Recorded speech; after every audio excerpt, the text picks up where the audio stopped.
Boa tarde a todos, meu nome é Ana Luísa Ferrari, eu sou editora jurídica da Leadersig Brasil. Falo hoje da nossa sede em Paris, no contexto do Congresso da IBA, para propor um bate-papo com sócios de renomadas bancas brasileiras sobre a globalização do jurídico. Entre eles o Alexei do Tosini, o Paulo Rocha do Demarest, a Adriana do Lefossi e o Roberto do Madrona Fialho.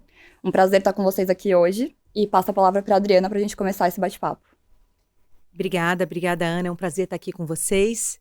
Então, quando a gente fala de globalização de serviços jurídicos, é um fator muito atual, mas também não tão recente, né? E eu vejo essa questão sobre várias perspectivas. A primeira delas seria o profissional do direito assessorando clientes estrangeiros que têm uma demanda de direito local, ou seja, eles estão fazendo investimento inbound e precisam entender as regras aplicáveis ao seu negócio para navegar questões burocráticas ou então requisitos legais aplicáveis no direito brasileiro que muitas vezes não são iguais aos da sua jurisdição. Então, essa é uma vertente. A outra vertente de internacionalização dos serviços jurídicos, ela decorre da própria internacionalização dos profissionais. Então, muitos de nós foi estudar fora ou trabalhou fora. Eu, por exemplo, eu fiquei 13 anos fora do Brasil. Passei por Londres, Genebra e os Estados Unidos, tanto estudando ou trabalhando. Isso promove a integração, seja por meio de amizades, novos contatos, ou até por meio da aproximação a escritórios estrangeiros. E a terceira vertente, que eu acho que também é muito presente, a gente viu nos últimos anos, que é a internacionalização das multinacionais brasileiras. Então, muitos de nós aqui tivemos que assessorar essas multinacionais e com elas, como Trusted Advisors, aconselhando-as a endereçar os problemas que eles enfrentavam em outras jurisdições. Esse aconselhamento vai desde mapeamento dos riscos, identificação do melhor advogado para assessorar essa empresa em uma dada jurisdição, e até identificação da melhor jurisdição do melhor país para você investir. Uma das áreas que eu atuo é a área de comércio. Por exemplo, às vezes tratados internacionais de comércio podem afetar a sua habilidade de trazer a habilidade de uma empresa de trazer insumos ou não para uma determinada planta. Então, todo esse tipo de análise que é muito multidisciplinar e multijurisdicional está presente no nosso dia a dia. Então, eu queria começar falando desses três fatores: assessoramento inbound, outbound e a internacionalização dos nossos profissionais também. Eu acho que tem um outro aspecto também que eu acho interessante, que tem a ver com o papel do diretor jurídico, o papel do General Counsel, que talvez num passado não tão remoto fosse um papel muito mais do relacionamento com os escritórios exteriores que prestam serviço para eles, mas que cada vez mais eu vejo que eles têm se tornado quase que executivos com a mesma preocupação daqueles financeiros, dos presidentes e outros, que é uma questão de regulamentação do mundo, né? O mundo cada vez mais regulamentado, e a gente escuta muito dos General Counsels que eles têm essa preocupação com a regulamentação ao redor do mundo. Então, ele não está mais só preocupado com o que acontece no país dele, mas em todos os países em que a empresa dele ou tem negócios ou pode ser afetada e assim por diante. Então isso faz com que ele tenha um interesse quase que natural em saber o que está acontecendo e muitas vezes para nós, eu acho que os advisors externos somos solicitados para ajudar num contexto, olha, eu tenho aqui operações em 18 países, me ajuda aqui a ver o que está mudando. Essa questão da mudança legislativa que acontece a todo momento no mundo, para eles é muito importante. E é um troço que pode realmente impactar o negócio de uma maneira muito importante. Então, eu acho que esse é um papel também que tem mudado, eu acho que na figura do General Counsel. O jurídico se tornou um braço, né, do executivo e não só reativo, né? Totalmente. Tem que ser muito não reativo, tem que planejar o antes, né? Antes de acontecer alguma coisa, o jurídico tem que estar preparado. Exato. Tem que ser parceiro, né? Tem que ser parceiro, exato. E acho que outros aspectos importantes que a gente acaba, né, encontrando hoje no mercado, existe uma tendência muito grande, não só dos escritórios buscarem uma internacionalização através de participação em ligas, associações e mesmo firmas que né, têm crescido e ficado cada vez mais globais. Sempre que a gente pensa em qualquer tipo de trabalho com essa magnitude, dimensão e com tantos desafios regulatórios, assim, o que vem à mente é que essa forma de trabalhar mais global, ela vai demandar um uso extensivo de inteligência artificial, tecnologia. Isso vai ser essencial para quem busca eficiência, né? E também acho que um outro aspecto muito ligado aos princípios, qualquer expansão internacional, ela tem que considerar os aspectos de ética, de aspectos ESG, compliance. Então, acho que a gente caminha para um ambiente onde quanto mais harmonização a gente tiver em relação às leis, à regulamentação, enfim, mais fácil, mais eficiente vai ser essa internalização do serviço jurídico. É muito estratégico. É muito Isso estratégico. é muito estratégico.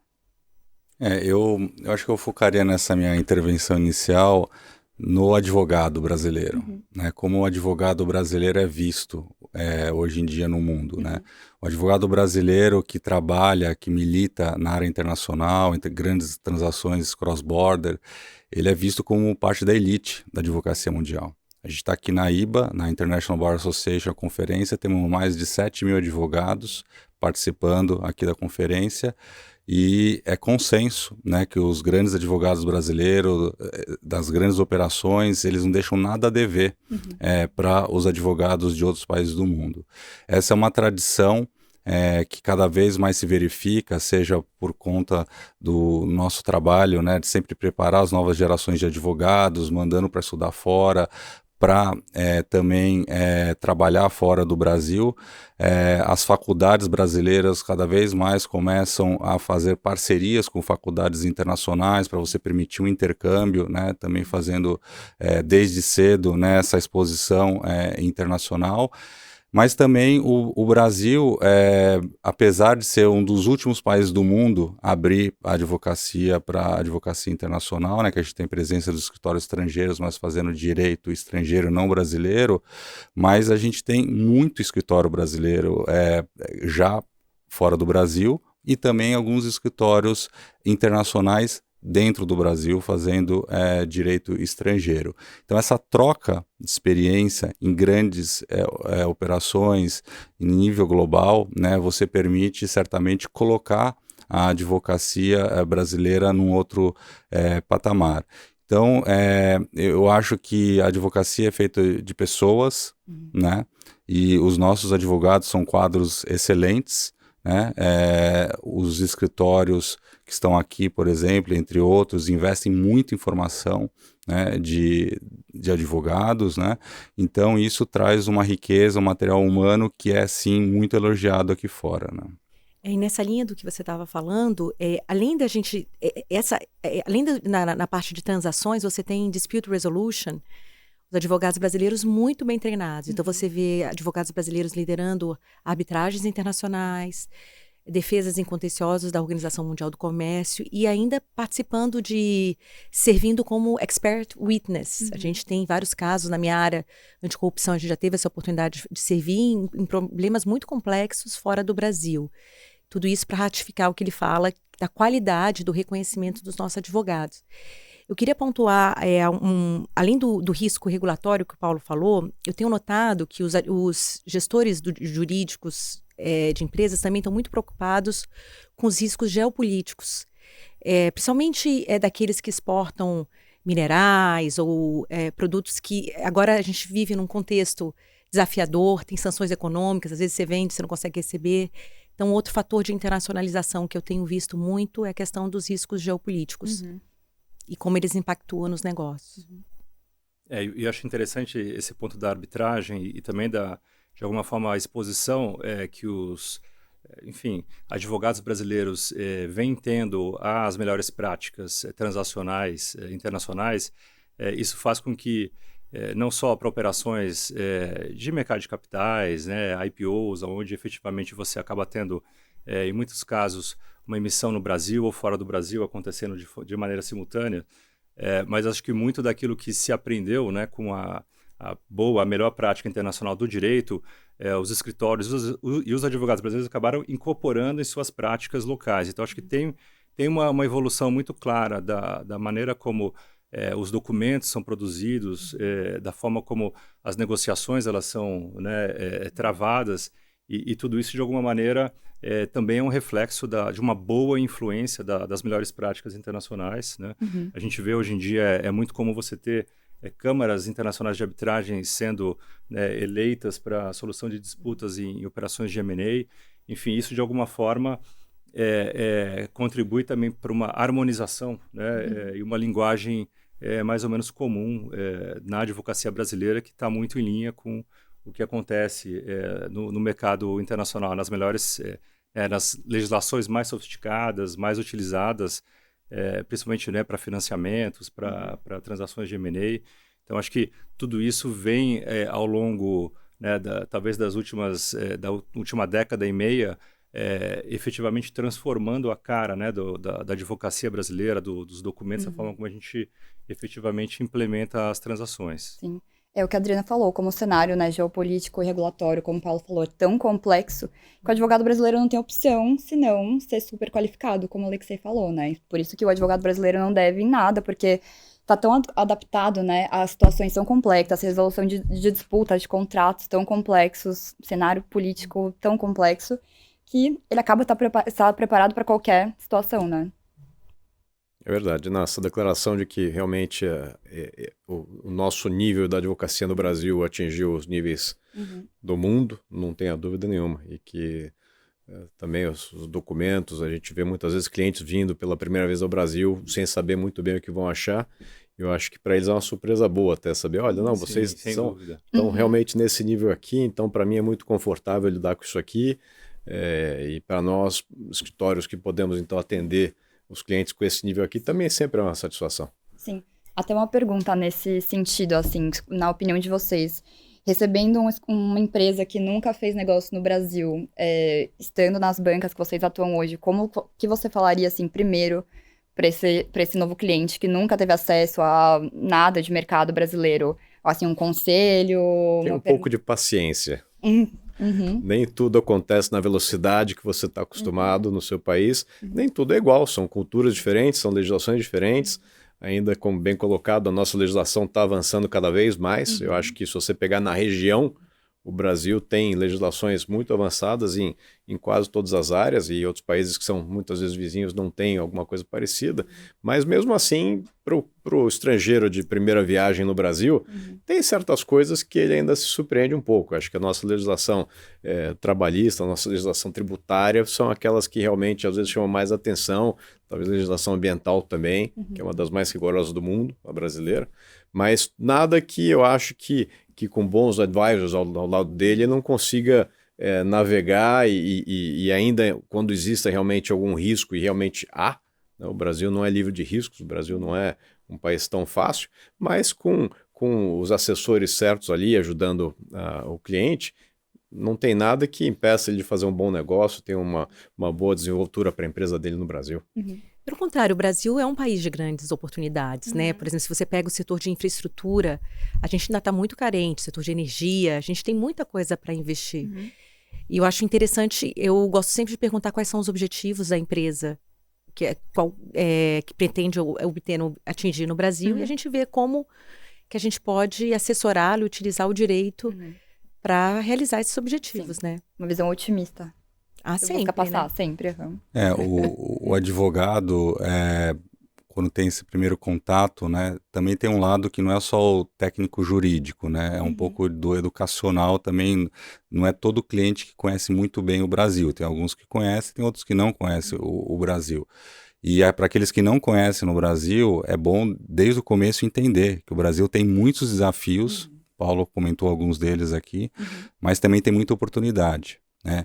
Uma vez eu estava conversando com um cliente, a gente estava fazendo uma grande operação com eles, foi uma das primeiras operações de ativo da Lava Jato que teve aqui no Brasil, um fundo internacional, e todo mundo perguntava para ele, nossa, por que você quer ser o primeiro a fazer isso aqui, né? Não sabe se vai contaminar um pouco, alguma responsabilidade, etc. Ele falou, meu grupo está há mais de 100 anos aqui no Brasil. Eu sei que o Brasil tem altos e baixos, mas no longo prazo a gente tem muita oportunidade aqui no Brasil. Então essa visão é muito importante o cliente estrangeiro ter, porque aqueles que às vezes têm uma visão apenas de curto prazo, o que acontece? Eles saem logo do Brasil.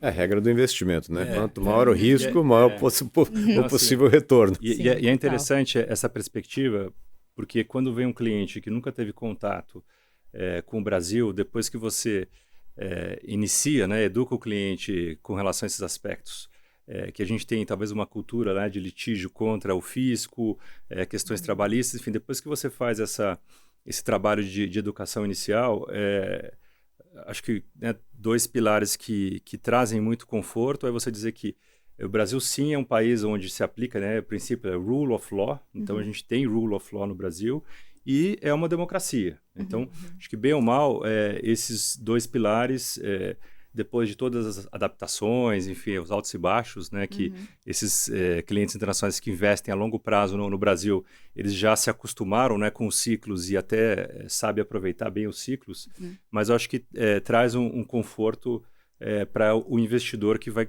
iniciar, né, operações no Brasil. Claro.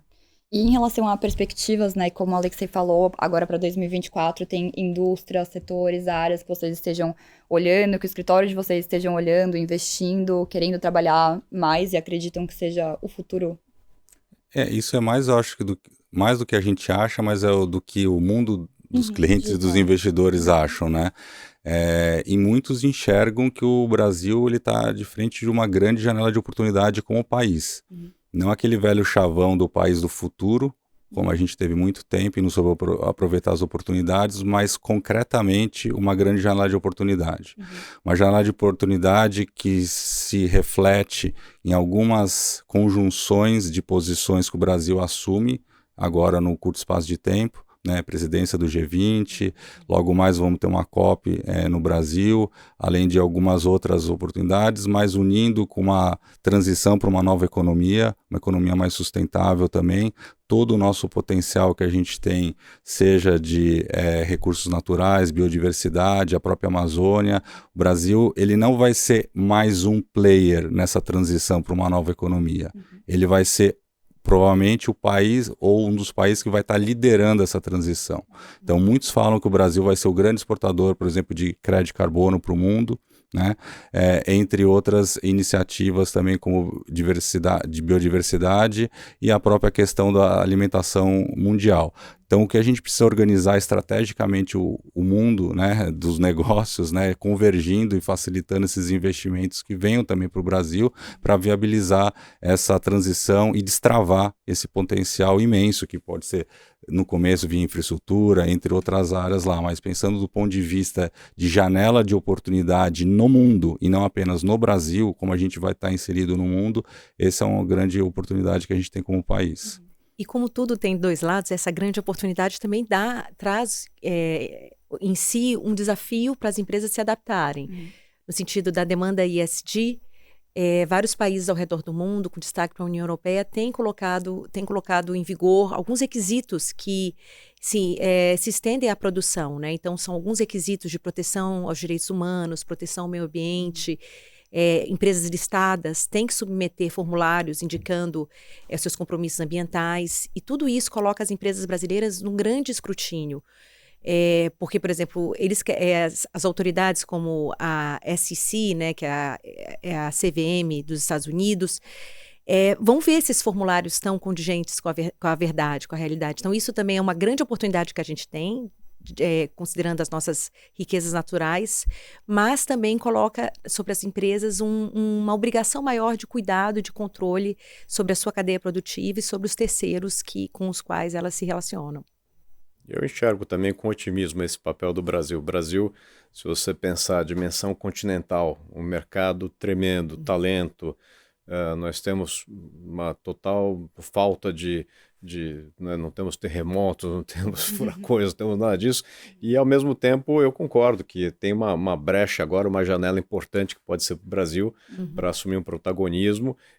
Eu ando otimista com a legislação, como eu mencionei aqui, eu acho que a legislação anda caminhando ali junto disso, a legislação de ESG anda caminhando bem também, acho que o Banco Central avançou bastante, a CVM tem lançado ali várias regras também que beneficiam quem estiver alinhado com essa agenda, que na verdade é a agenda do mundo, se você pensar é a agenda do verde, é a agenda do renovável. O Brasil tem, não sei, 8.000 quilômetros de praia, você tem espaço para solar, você tem espaço para fazer, se chegar no hidrogênio. Então, é uma posição muito, muito singular a nossa, né? Com um posicionamento que só cabe a nós, então, ali realmente conseguir capturar esse momento e avançar.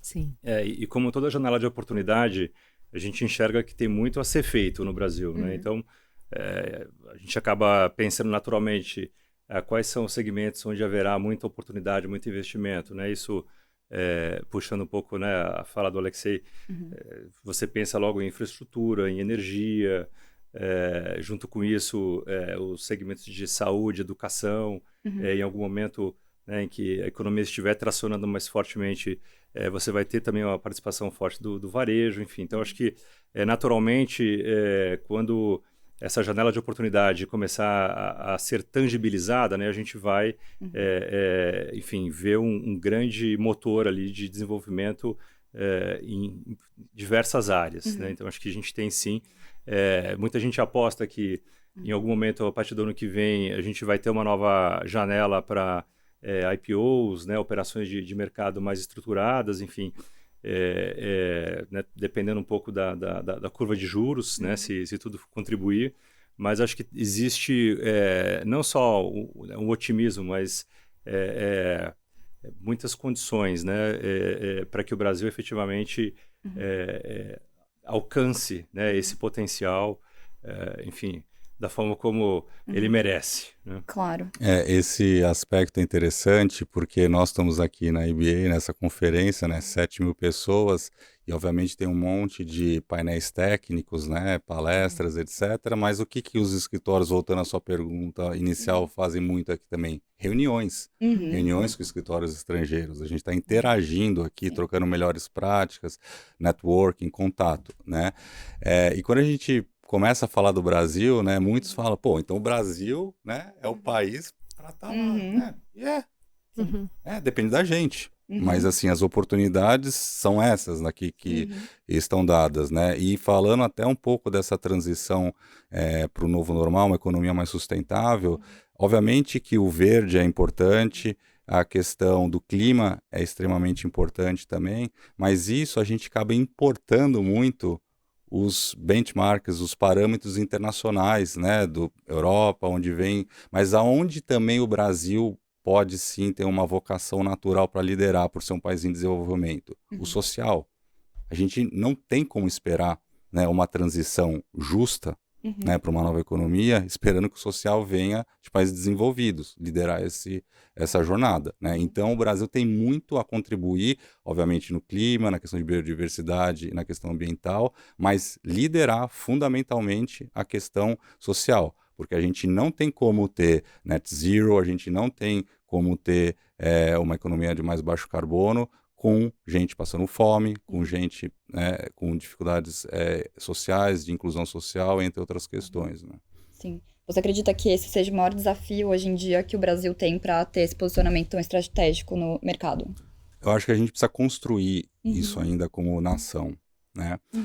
A gente teve a pandemia, por exemplo, enquanto a União Europeia alocou 750 bilhões de euros para o Green New Deal, né, o Brasil alocou bilhões e bilhões de reais para uma recuperação da economia e nenhum real carimbado para uma transição para uma nova economia.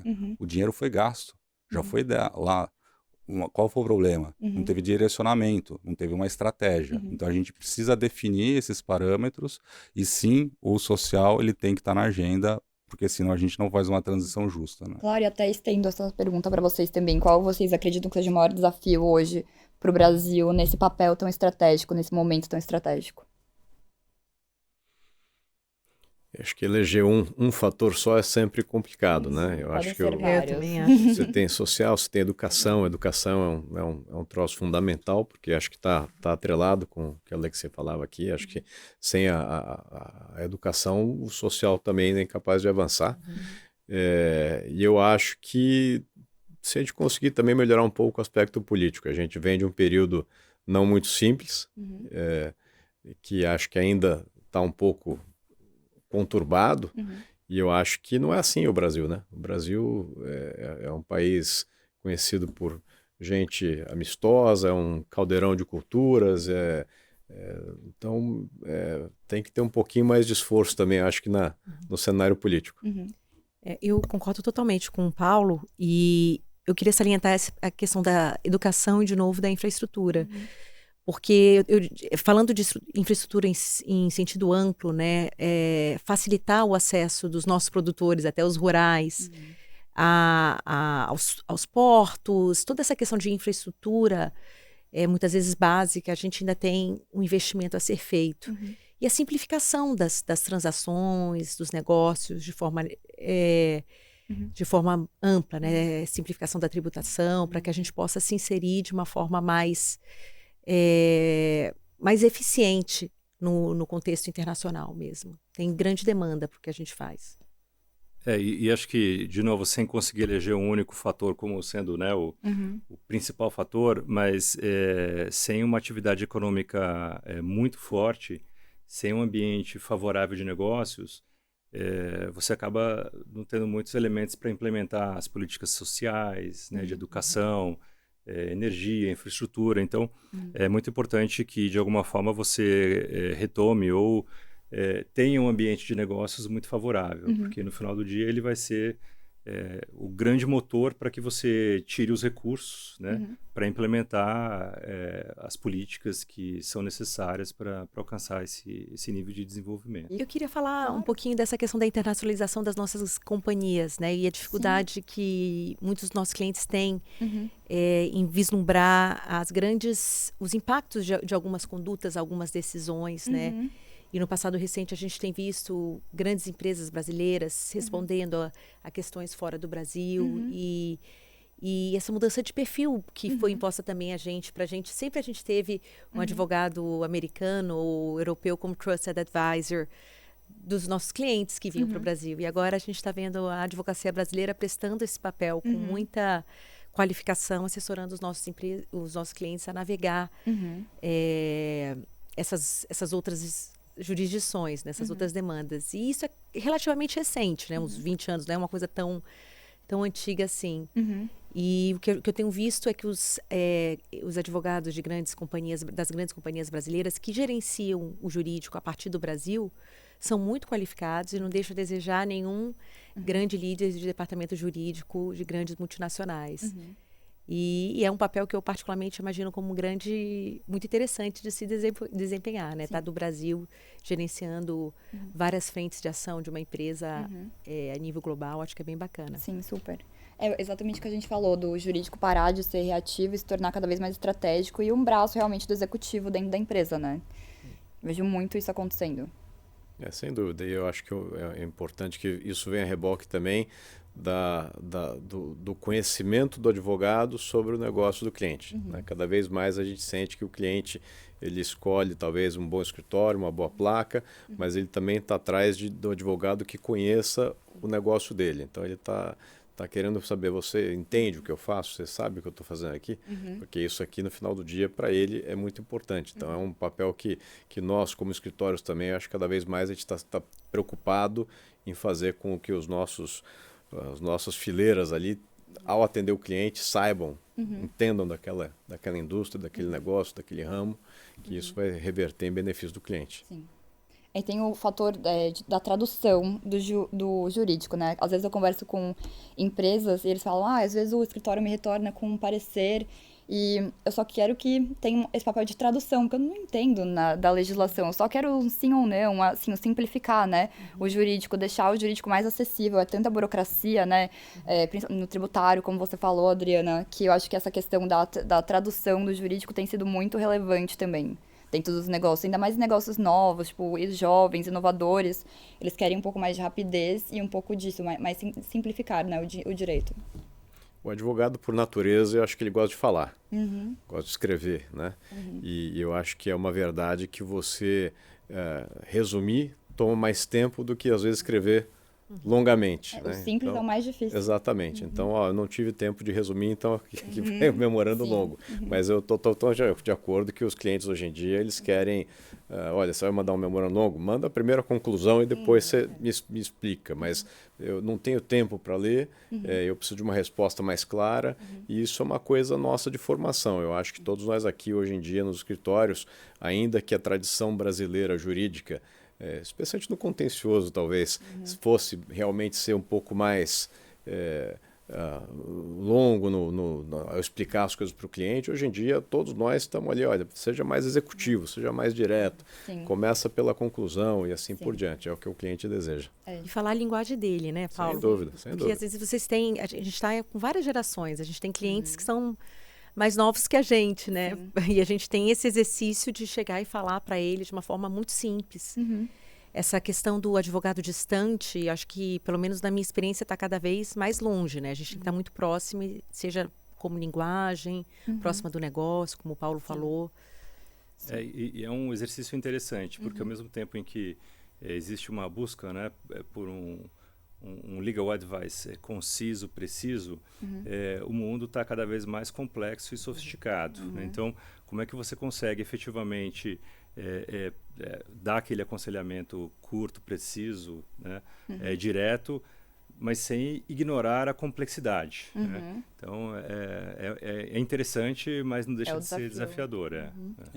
Eu estava vendo alguns estudos, até alguns consultores falando um pouco sobre essa questão, que a gente tem também o mercado da advocacia no mundo e no Brasil também, ele é de ciclos, né? Então tem época que as empresas terceirizam muito trabalho, tem épocas que começam a fazer muitos trabalhos internos, né? Então você vai ter esses momentos. E também, nos últimos anos, a gente viu também muita especialização. Não estou dizendo que eu sou contrário a isso, pelo contrário, mas de muito, às vezes, surgindo profissionais muito especializados em alguns assuntos, né? E para grandes questões, grandes indagações jurídicas, você é o Trust Advisor, você vai justamente fazer a diferença, agregar um valor para aquilo lá. Muitas vezes o cliente, ele às vezes necessita também de alguém que tenha uma visão um pouco mais ampla e não necessariamente muito especializada só num tipo de assunto. Então esse a gente, para grandes questões de, por exemplo, gerenciamento de crises, né, entre outros casos mais complexos como esse, é muito importante você sempre trabalhar em grupos multidisciplinares. Evidentemente que as pessoas não sabem tudo de tudo, né, nesse tipo de atividade, mas também pessoas tentando pensar um pouco fora da caixa, não só no direito, mas também em outras questões. Por isso, conhecer melhor o cliente, né, conhecer outras realidades e não só ser um especialista num tipo de assunto. Né? Sim. Um dos principais temas que eu ouvi nesses dias, né, de congresso foi sobre inteligência artificial, foi sobre tecnologia, né? Vocês acham que essas ferramentas vão ajudar a simplificar esse mundo tão complexo e vocês já olham para isso dentro do escritório de vocês? Vocês já usam algum tipo de inteligência artificial na prática de vocês? Eu uso bastante, porque eu faço muita investigação e a gente tem que fazer exame de várias evidências e cross comparison de vários dados, se é uma investigação falando de fraudes ou então isso é muito presente. Mas eu particularmente acho que a inteligência artificial, em que pese apresentar vários ganhos, ela não substitui o ser humano, né? Assim, tem que ter a mente, ela vai impulsionar mudanças no perfil da advocacia, principalmente para os mais júniores, mas o ser humano ainda é muito relevante para colocar os algoritmos e direcionar essa inteligência artificial nas áreas frentes da sua utilização.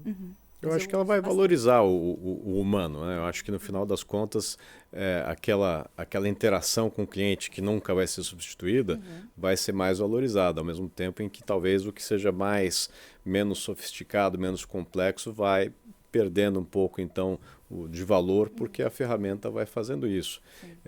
Nós, o escritório, estamos para soltar o nosso chat de tipo interno, que é um sistema privado, então, e com isso a gente espera poder realmente fazer coisas de uma forma mais otimizada, com menos tempo de trabalho, com menos recursos, etc. Que eu acho que no final, eu vi uma pesquisa que os General Counsel, 80% esperam que os escritórios usem, mas dos escritórios só 30% estavam achando que era necessário usar. Então você vê que tem um descompasso ali. Uma simetria. Uma simetria. Então acho que tem que ser aplicado como uma ferramenta de uma forma de se otimizar, porque eu acho que é uma coisa realmente transformadora na nossa profissão. Tem um pouco essa questão que eu não sei como é que vai ser desse treinamento do jovem advogado, que vai ser um pouco impactado, a gente tem que achar uma solução para isso, mas você vai ter outras novidades. Então eu acho que os escritórios vão passar a contar com prompt designers, com prompt engineers, coisas que a gente não tinha, nem pensava em ter, e ao mesmo tempo com outras preocupações que vão vir dos clientes, que hoje estão preocupados com regulamentações mundo afora.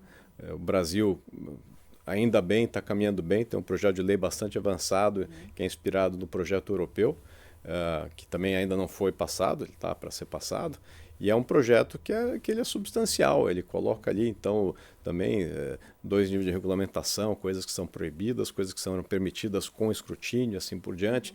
Então, ao mesmo tempo em que certos desafios vão se apresentando, certas novidades aparecem para a gente, como também novos caminhos do direito, né? Coisas mais modernas que a gente vai ter que se adaptando, mas que eu, pelo menos pessoalmente, eu acho muito bacana de acontecer. Eu acho que é um troço muito interessante. O escritório faz uso e a gente está em constante busca, né, por novas ferramentas, novas tecnologias. O mercado, assim, em muita evolução, uma evolução muito rápida. A gente tem uma percepção muito parecida de que as tarefas que não têm necessariamente muito valor agregado, elas podem ser desempenhadas por ferramentas até de uma maneira mais eficiente.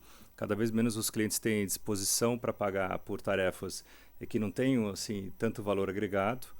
E junto com isso, a gente entende que em momento algum você vai prescindir daquela capacidade de consolidação, né, do conhecimento das informações, das especializações.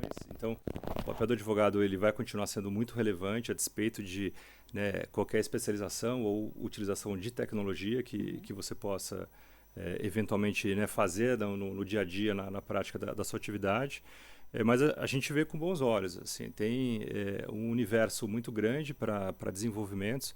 Por exemplo, eu que sou focado na área de transações, M&A, a gente vê que em outras áreas, né, do conhecimento, os processos, os projetos são gerenciados de uma forma talvez mais eficiente ou mais detalhada, e muito disso poderia ser importado, né, para a forma como não só os escritórios, mas, né, os clientes, os assessores financeiros tocam as transações de M&A. Então a gente acha que tem ainda um espaço muito interessante para muita coisa, enfim, que a rigor tornam, né, as transações ineficientes ou não tão eficientes. Então existe assim muito espaço para muito ganho, mas a gente entende que de forma alguma isso vai tirar o espaço do advogado de, né, dar aquele aconselhamento, ter essa visão global, até conseguir posicionar o cliente de uma forma estratégica, na maneira como os elementos todos vão se encadeando, a negociação vai se desenrolando. Então, essas ferramentas elas têm que ser vistas muito mais como aliadas, né? Acho que tem um desafio com os mais novos, que ainda a gente teve, né, o benefício de poder fazer tarefas, às vezes não tão complexas e repetitivas, e isso trouxe uma bagagem interessante, sem dúvida. Então, acho que tem um desafio para ver como é que os mais jovens vão ser treinados ou, de alguma forma, vão adquirir essa capacidade, né, que, de alguma maneira, a gente conseguiu adquirir por ter, enfim, sido exposto a esse tipo de trabalho. Mas, sim, acho que caminhamos para